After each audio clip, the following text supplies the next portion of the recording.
Thank you, hallelujah. Bwana asifiwe. Bwana Yesu asifiwe. Siku ingine njema ambayo ametupatia ya kuweza kuwa na nafasi ingine ya kuongea neno lake na kujua mapenzi yake. Nimekuja na ningependa kukusalimia na salamu za upendo wa Yesu Kristo, mwana wa Mungu. Ni matumaini yangu ya kwamba Bwana amekurinda. Bwana amekuwa pamoja na wewe. Mungu amekuwa mwema kwako, ikizingatiwa ya kwamba tumemaliza mwezi wa 8 ambao umekuwa na mambo mengi. Leo ni siku ya 3 ya mwezi wa 9 na bado Mungu hajakuacha. Mungu hajakuachilia mikononi mwa watesi wako, wale ambao walikukimbiza wakiwa na mpango wa kukuangamiza na wakiwa na nia ya kukutenda mabaya. Mungu amekurinda na amekuficha, na ndiposa uko hai alasiri ya leo. Kwanza ninashukuru Mungu sana kwa sababu yako wewe ambaye umeamua kufuata video hii na kusikiza neno ambalo Bwana ametia ndani yangu, ikizingatiwa ya kwamba katika mtandao huu kuna video nyingi sana ambazo ziko chini ya hii na nyingi sana ambazo ziko juu ya hii, lakini kusimama kwa video hii, Mungu akubariki sana na Mungu akutende mambo mema na azidi kukupatia neema hiyo ya kupenda neno lake na kupenda watumishi wake ambao ameinua. Nimekuja na amani kubwa ambayo Bwana ametia ndani yangu. Mimi nimejawa na amani. Kinitazama hivyo, Mungu amenipatia amani, na amani iliyoko ndani yangu ama nilio nayo ni amani ambayo inaonyesha Mungu aliye ndani yangu. Kwanza nataka kuanza na kusema ya kwamba huyu Mungu ambaye ninampenda na ambaye ameniokoa ni Mungu ambaye ukimkubali aingie katika maisha yako, anakubadilishia ile hali ya kwanza, anakuondolea yale maisha ya kale, anakuleta katika hali nyingine na mtu mwingine. Mimi vile nilivyo leo sio hivyo nilikuwa pale zamani. Zamani hata mimi mwenyewe singejipenda, Rivaron kupendwa na wengine. Hata mimi mwenyewe vile nilikuwa wakati huo, singeona kama ninafaa, singejipenda kwa sababu ya vile nilikuwa. Lakini nilipomkubalisha Bwana na kumkaribisha katika maisha yangu na awe mwokozi wa maisha yangu, mambo ikabadilika, na ndiposa niko vile nilivyo alasiri na mchana mwema wa siku ya leo tarehe 3 mwezi wa 9. Jina lake Bwana liinuliwe. Nimekuja na neno nzuri sana ambalo nimesikia Bwana akinihimiza nikuje nigawanye na wewe. Laweza likakusaidia, laweza likakufungua macho na likakuweza kukuonyesha vile Mungu anataka, na likakuleta katika mapenzi ya Bwana, kwa sababu Mungu anakupenda. Kwa hivyo uniruhusu niombe tu kidogo, tukaribishe uwepo wa Bwana katika video hii na katika maneno ambayo nitaongea na wewe. Roho wa Bwana akaweze kutuongoza na akaweze kutuelekeza katika kunena mapenzi ya Bwana katika jina la Yesu Kristo. Mtakatifu Baba uishie milele, Mungu uliyeumba mbingu na dunia, wewe ndiye Mungu, nguvu zetu na msaada wetu wa karibu ni wewe Baba. Hatuna na Mungu mwingine na hatuna Baba mwingine wa mbinguni ila wewe. Asante kwa kutupa nafasi nyingine ya dhahabu kuingia katika video hii na kunena mapenzi yako. Huyu mtazamaji Bwana anayetazama video hii, ninamuombea neema yako ikamtoshe na nguvu zako zikaweze kuwa pamoja na yeye Bwana. Roho wako Mtakatifu akawe pamoja na yeye. Nami Bwana ninaponena neno lako, ukanijaze na upako na nguvu zako na neema yako Baba ikanitoshe. Roho wako Mtakatifu akaniongoze kunena tu lile neno ambalo huyu mtazamaji anahitaji, likaweze kuwa msaada katika maisha yake. Mikononi mwako nikawe salama pamoja na mtazamaji, katika jina lako takatifu Mungu Baba na la mwanao Yesu Kristo naomba nikikushukuru Bwana na hata kukuamini. Tuseme kwa pamoja amen, amen and amen. Nikukaribisha sana na usikie ya kwamba umekaribishwa, usikie ya kwamba umekaribishwa katika video hii. Ni kwa sababu Mungu anakupenda. Nataka tuongee kuhusu Roho Mtakatifu dakika chache ambazo Bwana atatupatia. Tuongee kuhusu Roho Mtakatifu, na unikubalishe tu nianze na swali ambalo ningependa kukuuliza, si ya kwamba unijibu, maana ninapokuuliza pia mimi najiuliza na ninajaribu kutafuta jawabu na majibu ya lile swali. Nianze na swali hili, Roho Mtakatifu ni nani? Roho Mtakatifu ni nani? Je, wewe unajua Roho Mtakatifu ni nani? Na kama unamjua Roho Mtakatifu ni nani, ameingia ndani yako? Ameingia ndani yako? Swali lingine, unajua zile mbinu ama ule mpangilio Roho Mtakatifu hufuata ili aweze kuingia ndani ya mwanadamu? Je, unajua ya kwamba Roho Mtakatifu haingii kwa mtu yeyote? Unajua ya kwamba Roho Mtakatifu haingii kwa mtu yeyote? Na nataka tuweze kuangalia neno hili pamoja, kwa sababu ninajua ya kwamba ni neno ambalo litakuwa la baraka sana kwetu na litaweza kutuleta karibu na Mungu sana, katika jina la Yesu Kristo, mwana wa Mungu aliye hai. Mahali popote ulipo, tutasoma neno la Bwana pamoja. Ni kwa sababu Roho Mtakatifu anapoingia ndani yako, maisha inabadilika, na Roho Mtakatifu anapoingia ndani yako, unapata nguvu za kushinda yale mambo ambayo watu ambao hawana Roho Mtakatifu hawawezi kuyashinda. Na kwa hivyo nataka tukaweze kuangalia neno hili pamoja, na ninajua ya kwamba tutabarikiwa, na ninajua ya kwamba litatuleta karibu na Mungu. Wakati mmoja katika kitabu cha Agano la Kale, Samueli wa kwanza mlango wa 16, mahali ambapo Daudi alikuwa anamwagiliwa mafuta na Samueli, utakuta ya kwamba wakati ambapo Samueli alimaliza kumwagilia Daudi mafuta, Biblia inasema ya kwamba Roho wa Mungu akaingia ndani ya Daudi. Kwa hivyo ina maana ya kwamba Daudi kabla ya kumwagiliwa mafuta na Samueli, Roho wa Mungu hakuwa ndani yake. Nataka tuweze kutofautisha jinsi ya kupata Roho Mtakatifu na kujua vile ambavyo tunaweza kummaintain akakaa ndani yetu na akatuongoza katika hii dunia. Maana watu wengi wameangamia dunia hii, maana walipokuja katika dunia hii walineglect ama walikataa Roho Mtakatifu aingie ndani yao, wakasema ya kwamba wataweza kujiongoza, wataweza kuendelea na wataweza kutoboa bila Roho Mtakatifu. Na kwa hivyo wakakataa kipawa ambacho Mungu amepeana duniani kiwe msaada wa mwanadamu. Na kwa hivyo unakuta ya kwamba watu kila siku wanalia ya kwamba kila pahali ni kilio, watu wanaangamia, watu wanapatana na maovu, watu wanataabika, watu wanasumbuka, watu wanajaribu kutafuta suluhisho ni nini, na watu wanajaribu kuangalia ni kitu gani kinaweza kuwa kinaendelea, ya kwamba kila wakati ni masaibu, kila wakati ni mambo maovu. Shida ni nini? Leo nataka tuangalie kuhusu Roho Mtakatifu, tuone vile anaweza kusaidia mwanadamu katika kushinda dunia na katika kufaulu katika mambo ambayo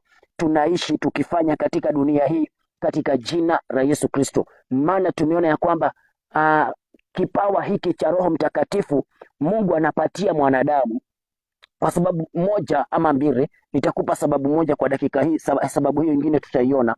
Mungu alijua ya kwamba mwanadamu, hii dunia ambayo Mungu ametuleta, alijua ya kwamba ni dunia iliyojawa na maovu, ni dunia ambayo shetani anaishi, ni dunia ambayo shetani anaendelea kukaa. Na kabla ya wewe kukuja na kabla ya mimi kukuja katika dunia hii, shetani alikuwa ashafika, shetani alikuwa amefika mbele zetu. Na kwa hivyo Mungu akajua ya kwamba mwanadamu akikuja na nguvu za mwanadamu peke yake, inawezekana asiweze kushinda hizi nguvu za giza ambazo zilitangulia mwanadamu kuingia.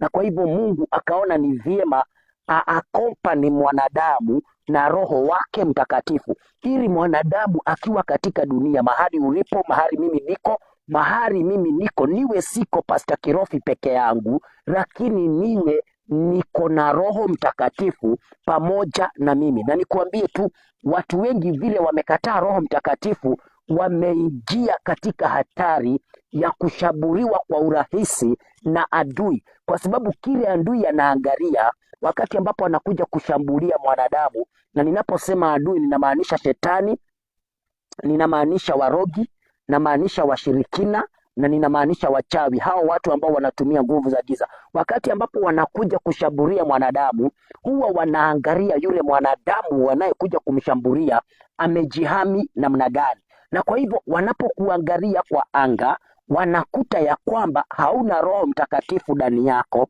wanajua ya kwamba huyu tutaweza kumshambulia kwa urahisi na tutaweza kumshinda, kwa sababu hana roho, hana ile kinga, hana ile protection. Kama vile tunajua kuna protection nyingi ambazo ziko katika ulimwengu. Tunaonanga watu ambao wanaingia kwa mjengo, kuna vile huwa wanakavalia kofia ya helmet, wanavaa kabuti, yani protection, kind of protection. So Mungu alipokuumba na akakuleta hapa duniani alikupatia protection, na protection ni Roho Mtakatifu wake.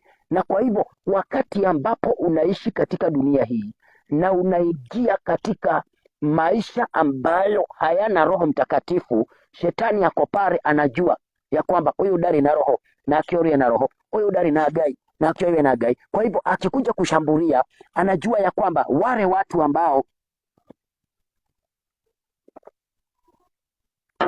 watu ambao hawana Roho Mtakatifu, kuwashambulia kwao ama kushambuliwa kwao kutakuwa ni rahisi. They have no protection. Nataka tuangalie neno kwanza, sijui kama kwanza tutasoma Samueli wa kwanza 16 tuone ya kwamba wakati ambapo Samueli anamwagilia Daudi mafuta, Biblia inasema ya kwamba Roho wa Mungu akaingia ndani ya Daudi. Ukisoma ukiingia mlango wa 17, Biblia inasema pale mwanzo ya kwamba naye Roho Mtakatifu, Roho wa Mungu aliyekuwa ndani ya Sauli, maana Sauli ndiye alikuwa amekataliwa na Mungu, akatoka kwa Sauli. Wacha tu nikusomee hilo neno kwa sababu nataka tuweze kujua kuhusu Roho Mtakatifu leo, na ninajua ya kwamba tutabarikiwa. Na Mungu akubariki sana wewe ambaye umechagua kutazama video hii. Ziko video nyingi sana katika mtandao na ambazo zinaendelea hapo na ambazo zinapendeza kuliko labda hii, lakini ukachagua ya kwamba utatazama hii. Mungu akubariki. Sema amen. Sema amen kama unatazama video hii, na nimeachilia baraka kwako, zipokee katika jina la Yesu Kristo na utaweza kubarikiwa. Mstari wa 13 in the book of 1 Samuel chapter 16, nitasoma mstari wa 13 halafu uone nikiruka mstari wa 14 na 15 vile neno la Bwana linasema. Sikiza vizuri, tuende pamoja. When Samuel finally found him, that is chapter 16 verse 14. The Bible says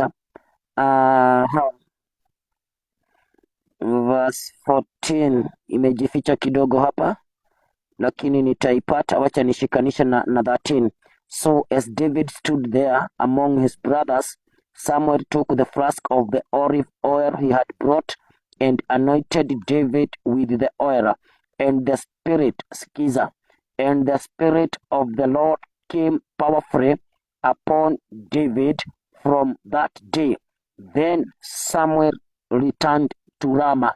Hebu sikiza, umesikia kwamba wakati ambapo Samueli amemaliza kumwagilia Daudi mafuta, maana baada hapo nyuma kidogo kulikuwa na shida ya ni nani atamwagiliwa. Unajua wakati Abinadabu analetwa na Shama na vijana hao wengine, Biblia inasema vijana wote wa Jesse ambao waliletwa mbele ya Daudi walikuwa ni 7, lakini Mungu akawakataa. So unajua kwamba kulikuwa na mabishano. Baada ya mabishano hayo ndipo tunaingia katika mstari huo wa 16 ya kwamba ya kwamba mstari wa 13, so as David stood there among his brothers, Samuel took the flask of oil and he had brought and anointed David with that oil, and the spirit of the Lord came powerfully upon David from that day. Kwa hivyo Daudi akapokea Roho wa Mungu kwa sababu amemwagiliwa mafuta na Samueli. Kuanzia hapo vinasema kwamba the spirit of God came powerfully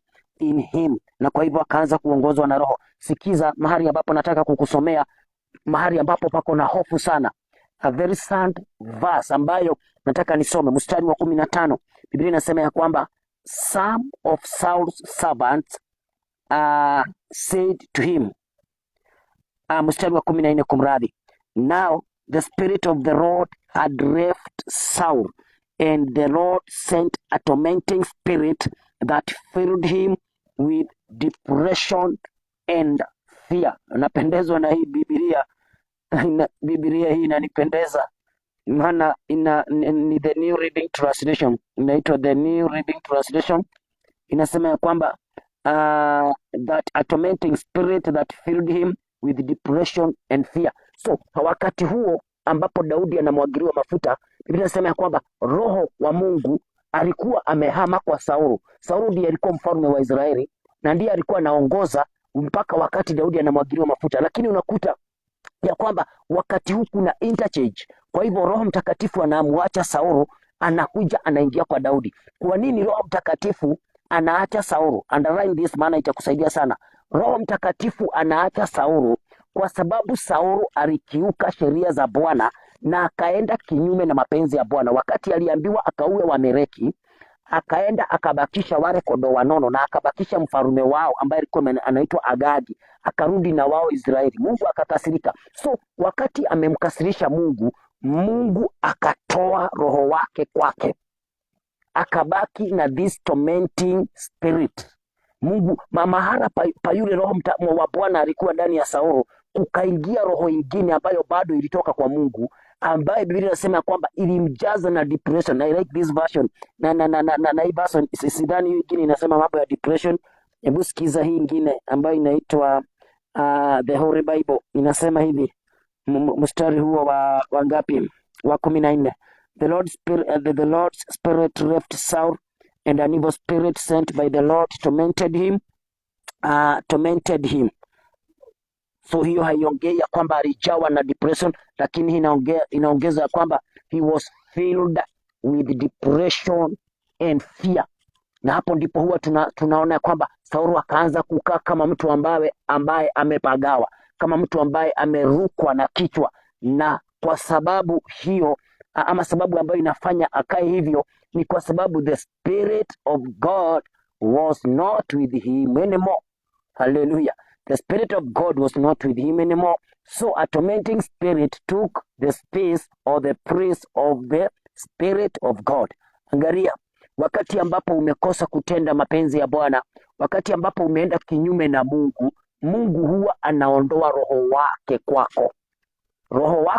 Roho wa Mungu hawezi akaendelea kukaa ndani ya mtu ambaye amekosea Mungu. Roho wa Mungu hawezi akaendelea kukaa ndani ya mtu ambaye amekosa kutii sheria za Bwana. Saulu anapokosa kutii vile Mungu alikuwa amemwambia ya kwamba enda nitakupatia ushindi kwa Wameleki na wewe uwaue wote, umalize kondoo zote, umalize umalize mfalme wao, usibakishe kitu. Lakini yeye anapoenda pale, anaenda anakuta kwamba hawa kondoo ni wanono sana. Huyu mfalme tumesikizana na yeye, kuna vitu atanipatia, kuna mali atanipatia.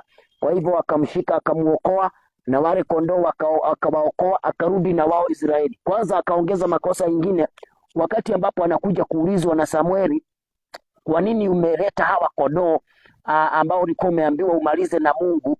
Badala ya atubu dhambi zake, anamwambia Samueli ya kwamba nimekuja na hawa kondoo maana tuliona ni wanono, tukuje na wao tutoree Mungu dhabihu nao. Bwana Yesu asifiwe. So akaongeza makosa juu ya mengine, kwa sababu huwezi uende ushike vitu mateka huko, huwezi ukuje utolee Mungu dhabihu na vitu ambavyo wewe haujachokea na vitu ambavyo hazikugharimu wewe. Hapo ndipo Saulu wanatofautiana na Mungu. Unakumbuka ya kwamba Daudi anapoenda kutoa dhabihu pale, wakati Mungu alimwambia aende kwa Arauna aweze kufanya dhabihu ili ile madhara ilikuwa imekuja katika Israeli iweze, ama ile tauni ilikuwa imekuja Israeli kaua watu wengi, iweze kutulia. Anapoenda kwa Arauna anamwambia nitakupatia vitu vya kutoa dhabihu, nitakupatia mahali pa kutolea dhabihu, nitakupatia na kuni, nitakupatia na kiberiti ama moto, nitakupatia na maji, kila kitu ambacho unahitaji cha kufanyia Mungu ibada nitakupatia. Lakini Daudi, maana alikuwa na roho wa Mungu ndani yake na alikuwa anajua kukaa na Mungu, akamwambia Arauna. Ukisoma katika I think second Samuel, ukisoma second Samuel chapter 24, utakuta ya kwamba Daudi akakataa. wakati Arauna anamwambia nitakupatia zote, kondoo, ng'ombe, fahari wa kufanyia Bwana ibada nitakupatia. Daudi anamwambia hapana, kile nitafanya hizo zote umesema utaleta, lakini utanihesabia gharama yake, nitaripa, maana siwezi kufanyia Mungu wangu ibada ambayo sijagharimikia. So angalia tofauti ya Daudi na Samueli na Sauli, kumradhi. Angalia tofauti ya Daudi na Sauli, upande wa kutolea Bwana ibada ama wa kutolea Mungu dhabihu. Sauli anaambia Samueli ya kwamba hawa fahari na kondoo tumeshika wa Amaleki, tumewaleta Israeli ili tufanyie na wao Mungu ibada ama tutolee Mungu dhabihu. Kondoo ambao hajalea, hajazalisha, hajanunua, ndio anaambia Samueli tumekuja kufanyia Mungu ibada. Na ndipo Samueli anamuuliza Mungu, kumbe Mungu anapendezwa na dhabihu kuliko vile anapendezwa na moyo wenye kutii. Agagai akenagio ni magongona gukira ngoro njathiki. Na hapo ndipo unakuta wanatofautiana, na nikakwambia Mungu as per the scripture in the book of 1 Samuel chapter 16 and verse 15, verse 14, unakuta kwamba Mungu akawa ametoa roho wake ndani ya Sauli. Na pia wewe nikakwambia ukienda kinyume na mapenzi ya Bwana, the spirit of God will no longer continue living in you. The spirit of God will live in you as long as you live abided in God. Wakati ambapo utaishi kushirikiana na Mungu wakati utaishi vizuri kwa mapenzi ya Bwana, naye roho wa Bwana atakaa ndani yako. He will not depart from you. Haleluya. Atakaa ndani yako, na kwa hivyo utaweza kufurahia.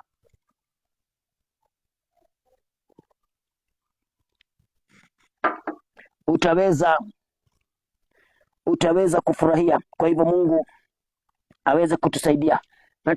Nataka kuingia kwa ujumbe ambao nimekuguzia pale mwanzo kidogo, nikakuuliza how do you receive the Holy Spirit. So sasa tutoke katika Agano la Kale tuingie katika Agano Jipya. Agano la Kale linaongea kuhusu roho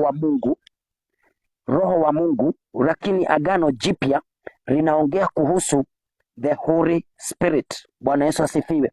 And I want us to look at some scriptures in the New Testament. How do we receive the Holy Spirit? Who is eligible?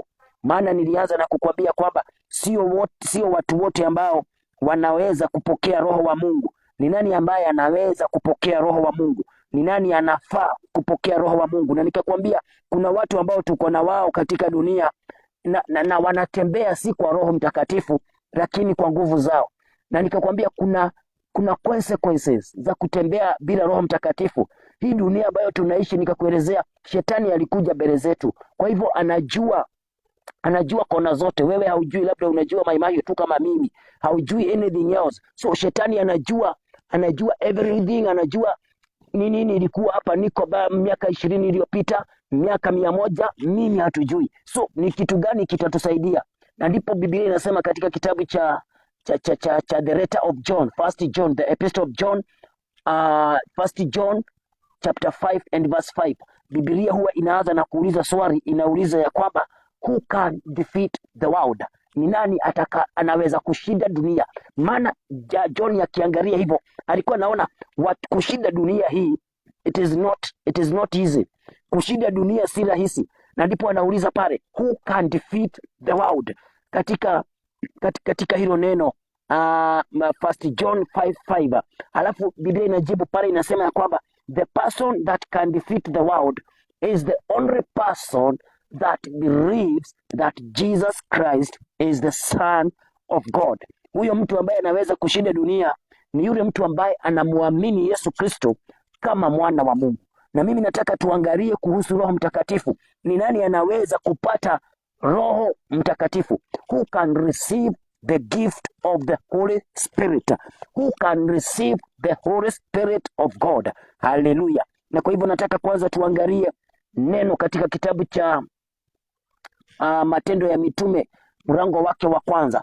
Matendo ya Mitume mlango wake wa kwanza. Hapa ni wakati ambapo Yesu Kristo anachukuliwa kurudi mbinguni, wakati ambapo amefufuka akakaa na mitume siku kadhaa. Sasa wakati wake wa kurudi mbinguni umefika, na wakati huo anarudi mbinguni, ndio ananena na mitume wakiwa pale Yerusalema, na wakiwa pale Yerusalema anawaambia ya kwamba msitoke hapa, nimewaacha, maana kuna kipawa mtapokea, kuna nguvu mtapokea. Nataka nianze na kukuambia hivi, Yesu Kristo, tutasoma in the book of Acts chapter 1 verses 2, 3 and 4. Tutasoma hapo. Kwa sababu gani? Wacha kwanza tusome ili hilo neno liweze kutuelekeza vizuri katika jina la Yesu Kristo. In the book of Acts, Matendo ya Mitume, na gikuyunifu kuriato mo, unajua hizi vitabu vya Biblia kuzielewa kwa lugha zote bado ni neema. Biblia inasema hivi, sikiza, in the book of Acts chapter 1 and verses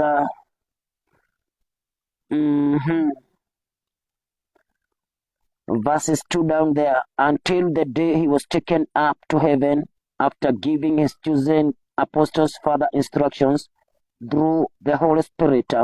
During the 40 days his crucifixion, he appeared to the apostles from time to time, and he proved to them in many ways that he was actually alive, and he talked to them about the kingdom of God. Sikiza mstari wa 4. Once when he was eating with them, he commanded them, do not leave Jerusalem until the Father sends you the gift he promised, as I told you before. John baptized with water, but in just a few days you will be baptized by the Holy Spirit. Hallelujah. So kabla ya Yesu kuchukuliwa kwenda mbinguni, anakutana na mitume mara si moja, anaongea na wao, na Biblia inasema one of the times that he met with the apostles, anawaambia ya kwamba wakati nitachukuliwa kwenda mbinguni, do not attempt to leave Jerusalem. Msijaribu kutoka Jerusalem kama kipawa ambacho Mungu aliahidi atawapatia hakijakuja. Bwana Yesu asifiwe. Yohana aliwabatiza na maji, lakini mimi nitawabatiza na Roho Mtakatifu. Kwa hivyo kuna mambo Yesu Kristo anatilia mkazo hapa. Jambo la kwanza, msitoke Jerusalem. Ni sababu gani anawaambia msitoke Jerusalem? Kwa sababu anajua yeye mwenyewe ameenda na alikuwa amesema in the book of John chapter 4:5 hapo, ya kwamba not 4:5 but John 14, ya kwamba wakati ambapo niko na nyinyi you don't need the Holy Spirit, lakini wakati ambapo nitaenda nirudi kwa Baba, that time you need the Holy Spirit. So anawaambia akiwa na wao Jerusalem ya kwamba nikichukuliwa nikienda, msijaribu kutoka Jerusalema kabla hamjapokea kipawa cha Roho Mtakatifu. Bwana Yesu asifiwe. Kwa nini anawaambia hivi? Nataka nikwambie mambo matatu. Jambo la kwanza ambalo linafanya Yesu Kristo ambie mitume msitoke Jerusalema, alijua ya kwamba this time the apostles they are not with me, and so when they go out there without me, without the Holy Spirit, they can be defeated easily by the enemy. Hallelujah. Na kwa hivyo ndivyo anawaambia msitoke Jerusalem kabla hamjapokea Roho Mtakatifu. Bwana Yesu asifiwe.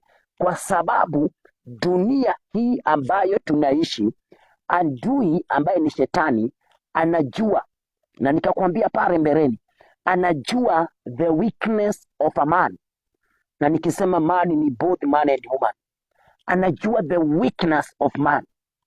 Maana when a man doesn't have the Spirit, and you see that this Holy Spirit was a gift that was promised by God that people will receive.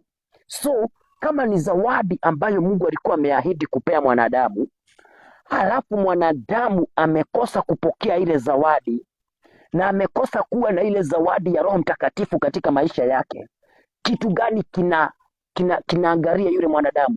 Ni kushaburiwa na adui, ni kushindwa katika maisha, ni kukosa maana ya maisha, ni kupatwa na depression, ni kupatwa na woga, kama vile tumeona wakati ambapo Roho alitoka kwa Saulu. Saulu aliingiwa na depression, na akaingiwa na uoga, na kuanzia hapo akaanza kupigiwa kinanda na yule mtu ambaye alikuwa na roho wa Mungu ambaye ni Daudi, na alipokuwa anapigiwa kinanda alikuwa anatulia. So when you miss or when you lack the power of the Holy Spirit, you miss you miss the gift that God have given us. Ujue ya kwamba in our generation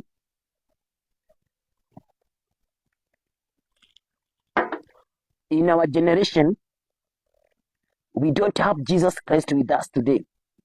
He came to the earth, he died on the cross, he resurrected, he ascended. And so we don't have him together with us. So what we have together with us is the Holy Spirit.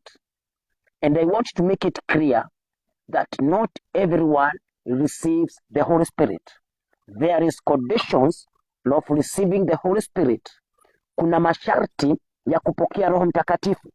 Na kama kuna masharti, uniruhusu nisome katika tusome pamoja kwa sababu uko hapo kwa hii video. Tusome pamoja katika kitabu cha Matendo ya Mitume. Nitasoma na hii version nyingine na ninajua ya kwamba tutabarikiwa.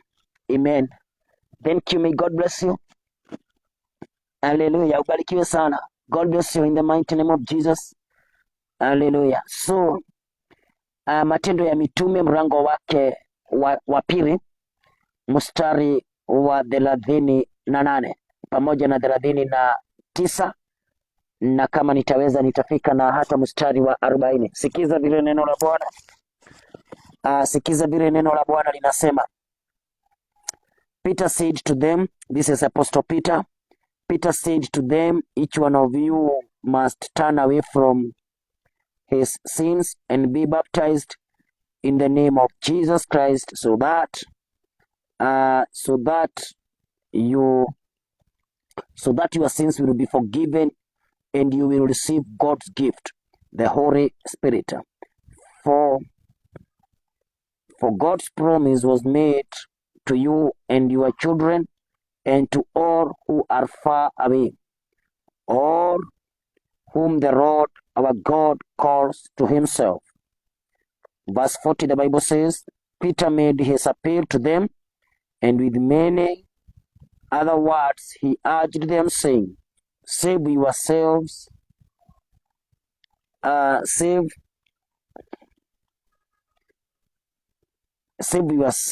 from the punishment coming on these wicked people.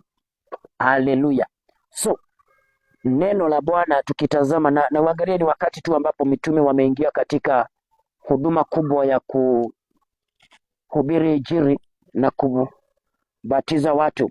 Petro hapa anaongea, anasema katika mstari huo wa 38 ya kwamba each one of you must turn away from his sins and be baptized. Kila mmoja wenu. Sasa kama ni wakati wetu, nasema kila mmoja wetu, me and you, kila mmoja wetu lazima tuachane na dhambi zetu na lazima tubatizwe. You must turn away. That is what we call repentance, turning away. So you must repent your sins. Turning away is the same as repentance. So he is urging people that you must turn away from your sins and be baptized. And be baptized. That's what the Bible says, in the name of Jesus Christ, so that you may receive, so that your sins will be forgiven and you will receive the gift. You will receive God's gift, the Holy Spirit. Kuna mambo kadhaa nataka tuangalie pamoja na wewe mtazamaji, na Mungu akubariki kuendelea kutazama video hii. Si kazi rahisi, najua si kazi rahisi kufuatana na video hii, but there is blessings in this. Kuna baraka katika hivi unafanya na utazipokea kwa wakati wake. Biblia inasema ya kwamba Petro anawaambia ya kwamba lazima, anawaambia each one of you must turn away. When you encounter this word in English, must, unajua ya kwamba there is no any option. Ukikutana na jina hili hata kwa Kikuyu nobo haka kana nage dweli, lazima unajua kwamba jina hili likiapraiwa huwa linamaanisha kwamba hakuna njia nyingine. You must. Na hivyo ndivyo Paulo Petro anasema ya kwamba you must turn away from your sins and be baptized in the name of Jesus. Lazima muondokee dhambi na mbatizwe kwa jina la Yesu Kristo. Halafu baada ya hivyo dhambi zenu zitaweza kusamehewa, and then your sins will be forgiven and you will receive God's gift. Baada ya kuondokea dhambi na baada ya kubatizwa kwa jina la Yesu Kristo, dhambi zako zitaondolewa. Na baada ya dhambi zako kuondolewa, this is my point that I want to make, na ndio nimepita huko kote ili niweze kumake hii point very clear. Baada ya hayo mambo ambayo tumeona, then you will be eligible. Hallelujah. And this is my point ambayo nilikuuliza, ni nani ambaye anafaa kupokea Roho Mtakatifu? Ni nani ambaye anafaa kuwa na Roho Mtakatifu katika maisha yake? And this is the qualification. These are the qualification za kupokea Roho Mtakatifu wa Bwana katika maisha yako. Peter is making it very clear that you must turn away from your sins. That is the first thing. Then the second thing, you must be baptized in the name of Jesus Christ. And then after that, your sins will be forgiven. There is no way you can receive the Holy Spirit when you have not turned away from your sins, when you have not been baptized, and when your sins are not forgiven, you cannot receive the Holy Spirit. And that is why many people in our generation are walking there and there without this gift, and they are endangering their lives. Wanaweka maisha yao katika hatari kwa sababu wanatembea bila Roho Mtakatifu wa Bwana. Wao wanatembea tu for the sake. They don't care this gift. They don't care what the Holy Spirit can do in their lives. They are just walking. They are just wanting to live even without caring about their life tomorrow.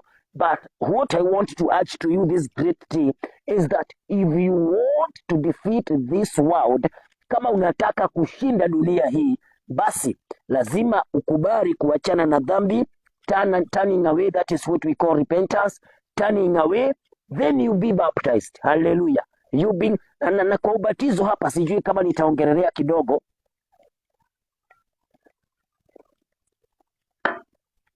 Kwa ubatizo, thank you. Mtaniruhusu kwa sababu ubatizo umeguzwa. Ubatizo umeguzwa. Kwa hivyo nitakuomba uniruhusu niongelee ubatizo kidogo. Niongelee ubatizo kidogo kwa sababu imesemekana ya kwamba lazima kwanza utubu dhambi zako alafu ubatizwe kwa jina la Yesu Kristo. That is what the scripture says, that each one of you must turn away from his sins and be baptized in the name of Jesus Christ, so that your sins will be forgiven and you will receive God's gift. And you will receive God's gift. So there is no any shortcut of receiving the Holy Spirit. The only way that you can receive the Holy Spirit is by repenting and turning away from your sins. That is the very, very first way. Then after repenting, ama baada ya kutubu na kuondokea dhambi zako, Biblia inasema kwamba na tena ukabatizwe uachane na dhambi. Unapobatizwa kwa jina la Yesu Kristo, Biblia inasema then your sins will be forgiven. What is there after sins are being forgiven? When your sins are being forgiven, you become eligible, you become qualified to receive the Holy Spirit. Na nikakwambia I'm wondering, ninashangaa watu hawajari kutembea ama watu wanajari kutembea bila pesa, wanaogopa kutembea bila kazi, lakini hawaogopi kukaa bila Roho Mtakatifu. They are very worried that they don't have money. They are very worried that they have not been married. They don't have children. But they are not worried that they don't have the Holy Spirit. Now the Holy Spirit is the very, very, very important gift that God gave to us, that God granted unto us. Na kwa hivyo usikubali kukaa katika dunia hii bila kupokea Roho Mtakatifu wa Bwana. na bila kupokea hizi nguvu ambazo Mungu hupeana, na hizi nguvu ambazo Mungu hupeana ndizo zinatusaidia, ndizo zinatuleta karibu na Mungu, ndizo zinafanya tukubalike na yeye katika maisha haya. So Biblia inasema ya kwamba turning away, and this is Peter talking to the people. Na Biblia inasema baada ya neno hili, ukisoma hapo chini, hatukusoma, kama tutapata nafasi tutasoma. Biblia inasema many people that were listening to the to Peter, they turned away, wakabadilika. Na Biblia inasema more than 3,000 people. Sijui ni kusomea hapo uone vile watu wengi walikubali neno hili na wakaweza kukombolewa in that appeal that Peter was making.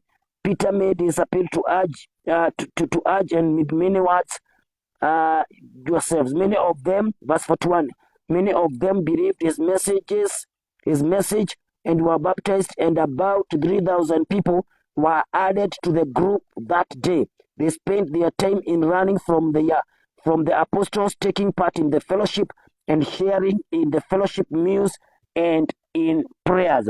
That's what the Bible says.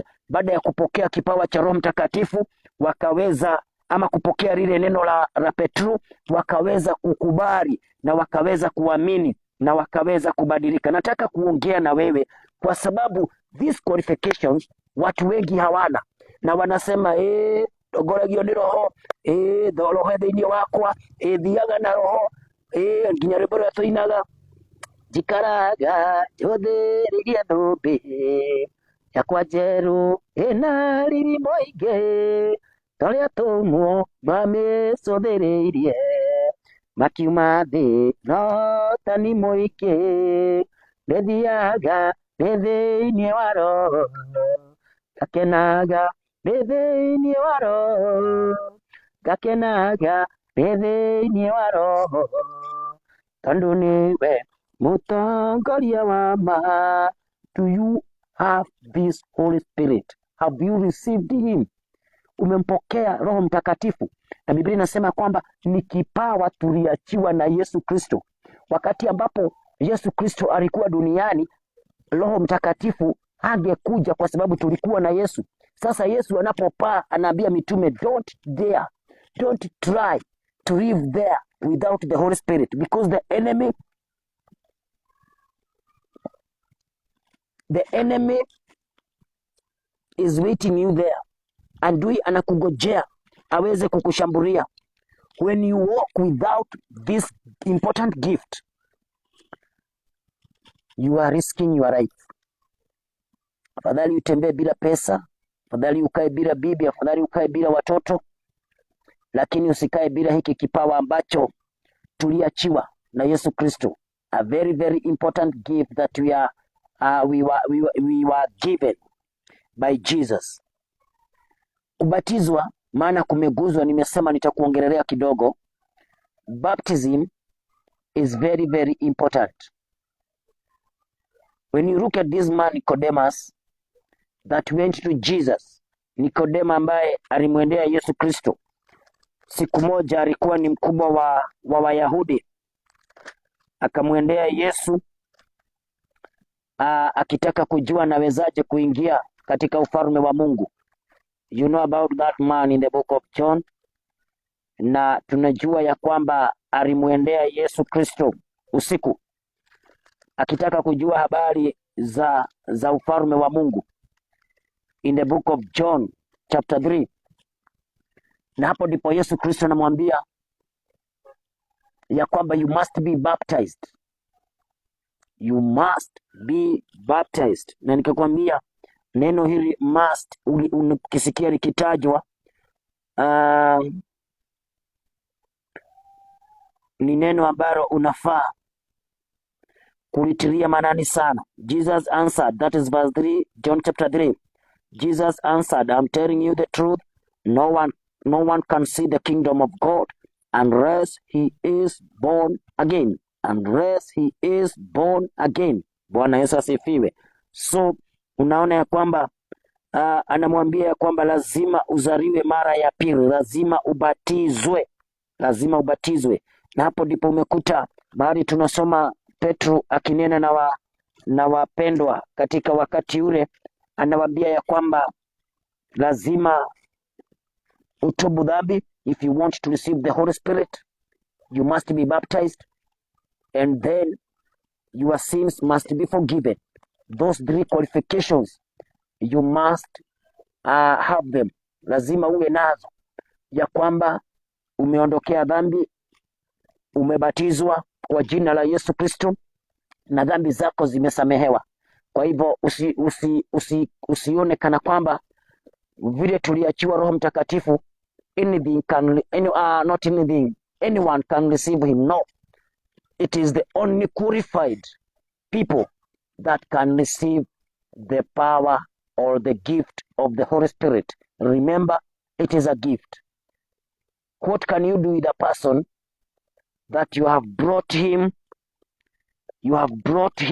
a gift, and you tell him, I have bought you this gift, I want to give you. Gift means that I don't need any money, I don't need any payback for the gift. So when I give you this gift, I mean it is your gift. So when a person is given a gift, he is there to receive that gift. But what can you do to a person that you have brought him a gift, you have given him that gift, but that person refuses the gift? Hakuna pesa ulikuwa unamuitisha, haukuwa unampatia zawadi hii halafu kesho umuitishe, lakini yeye mwenyewe amekataa. So that is what God sees to those people that refuses the Holy Spirit. Wale watu ambao huwa wanakataa Roho Mtakatifu, Mungu huwa anawaona venye unaweza kuona mtu umemletea zawadi amekataa. So Mungu huwa anaona wale watu, nimewaletea kipawa cha Roho Mtakatifu, niliwaahidi nitawapatia.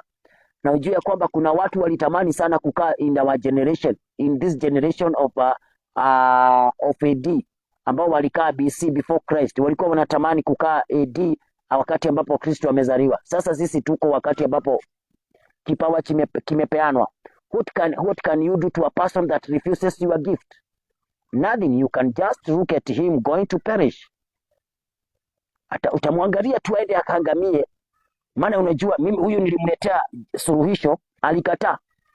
Huyu nilimpatia njia ambayo anafaa kupitia, akaamua kukataa, akapitia ile ambayo yeye mwenyewe alichagua.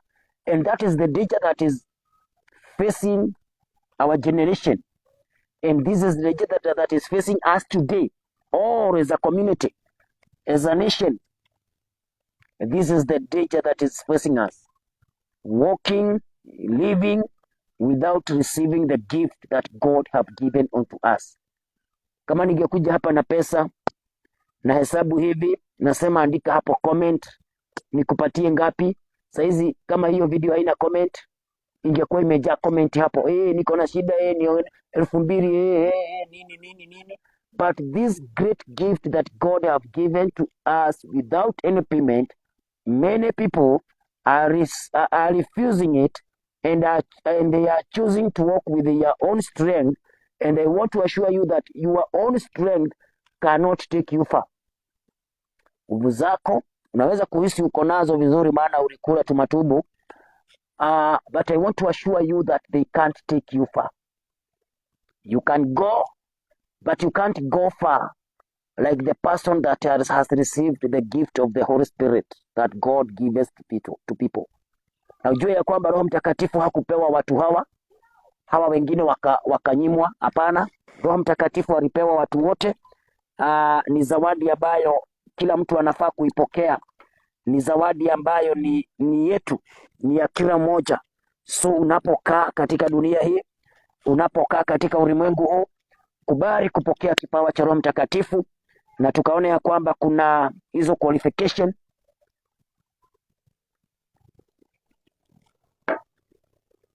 ambazo Petro anaambia wanafunzi, anawaambia katika kitabu cha Matendo ya Mitume, mlango huo tumesoma wa 2 na mstari wa 38, na nikisoma na version hii nyingine, Peter replied, each of you must repent of your sins and turn to God and be baptized in the name of Jesus Christ for the forgiveness of your sins. Then you will receive the gift of the Holy Spirit. So, the gift of the Holy Spirit is not coming there before repentance. The gift of the Holy Spirit is coming after repentance and after baptism. Umetubu wewe? Umebatizwa? Kama umefanya hivyo, unaweza kupokea kipawa cha Roho Mtakatifu. Ndipo unaona wakati mwingine kunakuwa na ugumu katika hii huduma. Maana utakuta kwa kanisa mnapokuja, ninaposema nataka kuombea mpokee Roho Mtakatifu, nataka kuombea mpokee nguvu na kipawa tulipoachiwa na Kristo. Sasa kama uko hapo haujatubu dhambi zako, haujabatizwa, haujasamehewa dhambi, hata nikuombee, nikufanye nini? Nikupake mafuta, nikusugue uso, na haujafanya hayo mambo, you will not receive that gift. So my desire and my prayer to you this great evening that God have given and granted unto us is that you may repent, turn away from your sins, and that you may be baptized and your sins be forgiven, so that you may receive this good and great gift that God gave to us, so that we can defeat the world, we can defeat the enemy, and we can defeat all kind of evils that are facing us each day in and each day out. Mimi ninawapenda na Mungu anajua ya kwamba ninawapenda, na saini moja ya kujua ninawapenda ni neno hili ambalo huwa ninawaletea. Huwa nakuja hapa kwa sababu ninawapenda sana, and my desire is that we may know the will of God in our lives, is that we may walk in the truth and in the spirit, that we may know that God loves us, that Lord wants us to live a good life, a life full of joy in the mighty name of Jesus. Nimalize na kukuambia maneno haya. Dunia ambayo tunaishi imejawa na uchafu mwingi sana. Dunia ambayo tunaishi imejawa na uchafu mwingi sana. Ni nani atakayeweza kushinda dunia? Ni nani atakayeweza kushinda dunia hii ambayo imejawa na warogi, imejawa na wachawi, imejawa na waabudu sanamu, wana nguvu zao ambazo wanategemea, imejawa na magicians ambao hawajatoka kwa Mungu, imejawa na devil worshippers, sorcerers.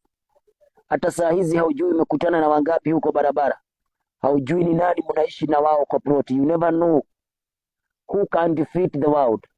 Who can defeat the world?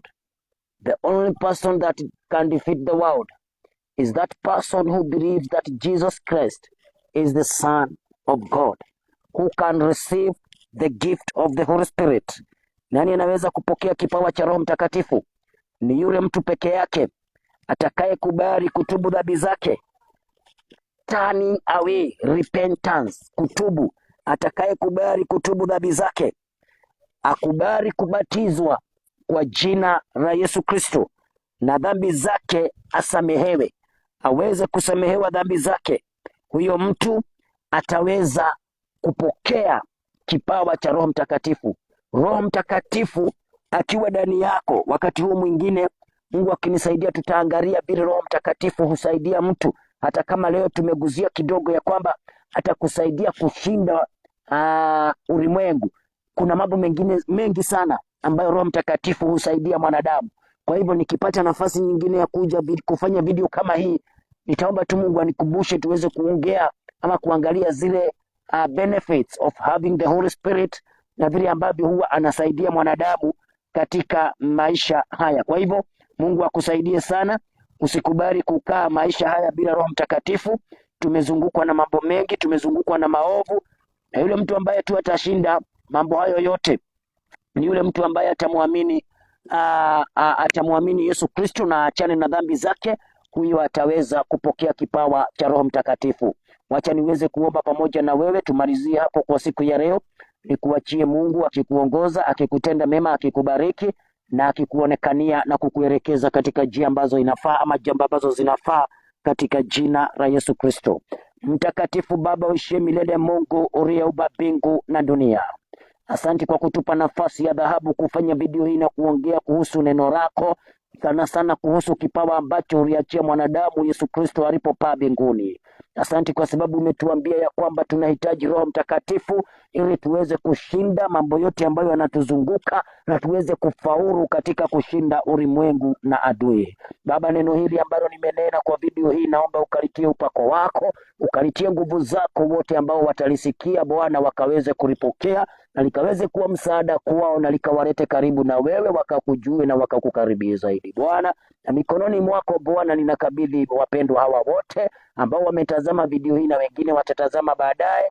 Baba, kwa kuchagua kutazama video hii, baraka za kuitazama zikawe pamoja na wao, kwa jina lako takatifu Mungu Baba na la mwanao Yesu Kristo wa Nazareti, naomba nikikushukuru Bwana na hata kukuamini, tukaseme kwa pamoja imena, imena and amen. Sema tu amina mzuri katika jina la Yesu Kristo. Mungu anakupenda na Mungu anakuwazia mawazo mema, na mapenzi ya Bwana ni kwamba wewe hautapotea na wewe hautashindwa na adui, but you are going to defeat the enemy after receiving the Holy Spirit and the gift that God have given unto us in the mighty name of Jesus. Tukutane tena katika video nyingine. Mungu akubariki. Oka kwe Jesu dokarege, oka omoge omwe